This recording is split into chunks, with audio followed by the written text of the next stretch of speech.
ابو Mahdhura. نبی پاک صلی اللہ علیہ وسلم نے مکے کو فتح کیا۔ مکہ فتح کرنے کے بعد ایک اور جنگ ہوئی جس جنگ کا نام ہے غزوہ حنین۔ صحابہ بھی جنگ کرنے کے لیے گئے، اللہ کے محبوب بھی جہاد کرنے کے لیے گئے۔ اللہ کی کرم نوازی ہوئی کہ اللہ تعالیٰ نے مسلمانوں کو فتح عظیم عطا فرمائی۔ صحابہ واپس آ رہے تھے کہ رستے میں ایک جگہ پر آ کر پڑاؤ کیا، ایک جگہ پہ آ کے رک گئے۔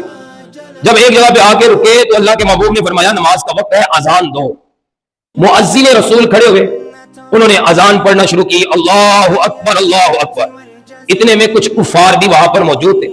جب مؤذن اللہ اکبر کہتا تو وہ کفار مسلمانوں کی نقل کرتے اور ان کی نقل میں وہ بھی کہتے اللہ اکبر۔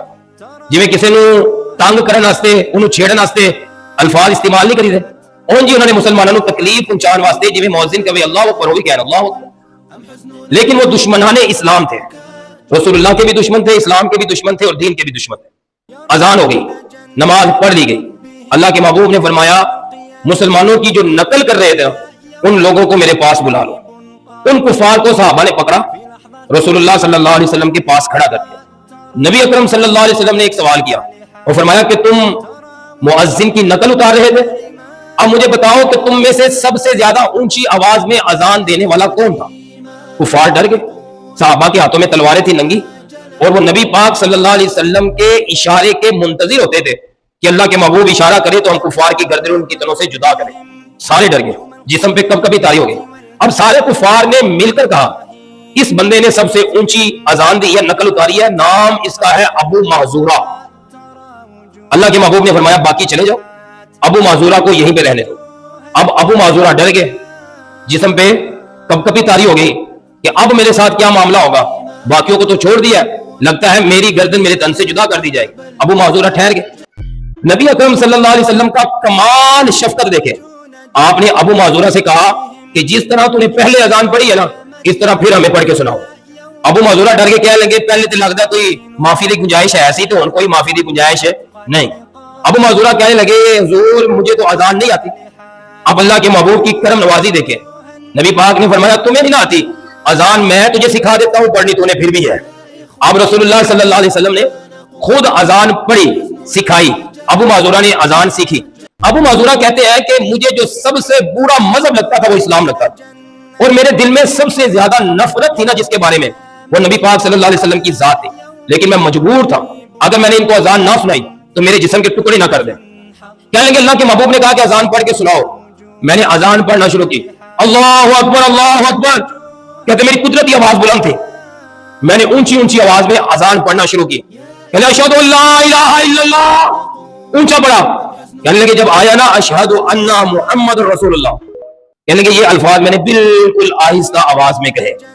محبوب آقا کے چہرے پہ مسکراہٹ آ گئی۔ فرمایا ابو محذورہ یہی الفاظ تو ہم اونچی سننا چاہتے ہیں تاکہ لوگوں کو پتا چلے میں ہی اللہ کا رسول ہوں اور اس بات کی گواہی دے۔ کہتے میں ڈر گیا، دل نہیں کرتا تھا کہ میں اونچا پڑھوں لیکن ڈرتا تھا کہ مجھے قتل نہ کر دیا جائے۔ کہنے لگے میں نے ڈرتے ہوئے یہ الفاظ بھی اونچی آواز میں پڑھے۔ کہنے لگے جہاں اللہ اکبر لا الہ الا اللہ کہہ کے اذان ختم ہوئی تو کہتے ہیں میں نے دیکھا کہ رسول اللہ کے چہرے پہ مسکراہٹ بھی ہے، ان کے چہرے پہ خوشی بھی ہے۔ فرمانے لگے ابو محذورہ تھوڑا قریب تو آ، کہنے لگے لگتا ہوں میری خیر کوئی نہیں، اذان بھی میں پڑھ لی، آواز بھی میری اونچی تھی، پہلے بھی نقل میں اتاری، ہوں بھی اذان میں ہی پڑھی، اور میں قریب کرن دے نہیں لگتا میری خیر نہیں۔ فرمایا جب قریب کیا محبوب آقا نے محبت فرمائی، اپنے ید اللہ والے ہاتھ، شفاعت والے ہاتھ، برکتوں والے ہاتھ، رحمتوں والے ہاتھ اٹھائے، فرمایا میری قسمت انگڑائی لے کے جاگ اٹھی کہ اللہ کے محبوب نے اپنا پیارا پیارا ہاتھ میری پیشانی پہ رکھ دیا اور میرے لیے دعا کی، بارک اللہ بارک اللہ بارک اللہ، اللہ تجھے برکت عطا فرمائے۔ یہ دعا کی، فرمایا پھر یہی ہاتھ میرے سر پہ رکھا، پھر دعا کی، فرمایا یہی ہاتھ میرے چہرے پہ رکھا، فرمایا پھر دعا کی، یہی ہاتھ میرے سینے پہ رکھا، دعا کی، یہی ہاتھ میری ناف پہ رکھا، دعا کی۔ کہنے لگے مجھ سے بڑا اسلام کا دشمن کوئی نہیں تھا، اور میرے دل میں رسول اللہ کی جتنی نفرت تھی نا کسی کے دل میں اتنی نفرت نہیں ہونی تھی۔ فرمایا جیسے جیسے رسول اللہ کے ہاتھ لگتے گئے کفر کی گندگی ٹوٹ گئی، میں کلمہ پڑھ کے مسلمان ہو گیا۔ محبوب آقا نے مجھے اپنے سینے سے لگایا، میں مسلمان ہو گیا۔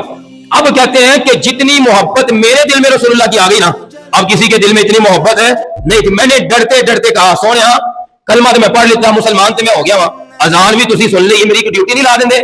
اللہ کے محبوب نے فرمایا بتا کون سی ڈیوٹی لگاؤں؟ کہنے لگا مکے کا شہر ہو، مسجد حرام ہو, اذان کا وقت ہو, مؤذن میں ہوں, امام آپ بن جائے, میں اذانیں دوں گا, نمازیں آپ پڑھائیں گے. نبی اکرم صلی اللہ علیہ وسلم نے فرمایا میرے صحابہ, یہ جو ابو معذورہ کلمہ پڑھ کے مسلمان ہوا ہے, آج کے بعد اگر کسی نے مکے کا مؤذن دیکھنا ہو, وہ کوئی اور نہیں ہے, وہ ابو معذورہ ہے, اذانیں یہ پڑھے گا, نمازیں میں پڑھاؤں گا. حضرت ابو معذورہ کیا کہتے ہیں؟ فرماتے ہیں حضرت امیر معاویہ کے دور تک میں زندہ رہا, 59 ہجری میں میرا وصال ہوا. رسول اللہ کی دعا کی برکت اتنی تھی کہ پھر حضرت ابو معذورہ کی جو نسل تھی وہ بھی خانہ کعبہ کے اندر مؤذن تھی, وہ بھی اذانیں دیا کرتے تھے. حضرت ابو معذورہ کے نا چند بال بڑے تھے, آپ زمین پر بیٹھتے تھے, اتنے بڑے وہ بال ہو گئے تھے کہ سر سے زمین کو لگتے تھے, باقی بال چھوٹے تھے, باقی بال بڑے ہوتے اس کو کٹا دیتے, لیکن ان چند بالوں کو وہ کٹاتے نہیں تھے.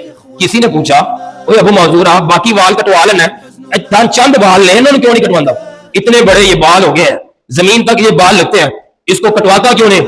حضرت ابو معذورہ کہتے ہیں میرے جسم سے جان تو جا سکتی ہے, میری روح تو جسم سے نکل سکتی ہے, میری سانسیں تو ختم ہو سکتی ہے, ان بالوں کو میں نہیں کٹوا سکتا.